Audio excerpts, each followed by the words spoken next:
Every enhancement in the type man up to this point has been the work of an aristocratic society, and that's how it will always be over and over again.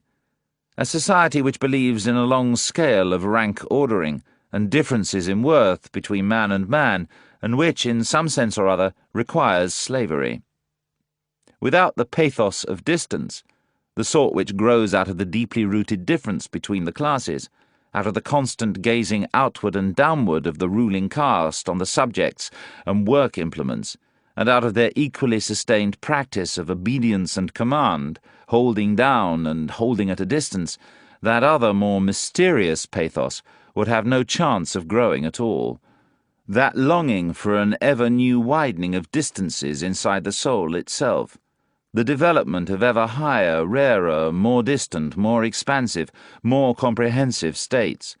In short, that very enhancement in the type man, the constant self-conquest of man, to cite a moral formula in a supra-moral sense. Of course, where the history of the origins of aristocratic society is concerned, and thus the precondition for that raising of the type man, we should not surrender to humanitarian illusions. Truth is hard. So without further consideration, let's admit to ourselves how up to this point every higher culture on earth has started.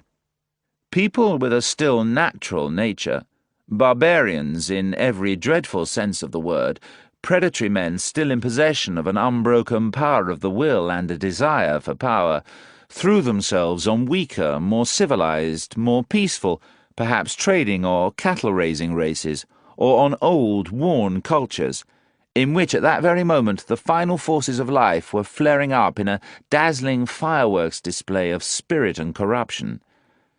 At the start, the noble caste has always been the barbarian caste. Its superiority has lain not primarily in physical might, but in spiritual power. It has been a matter of more complete human beings, which at every level also means more complete beasts.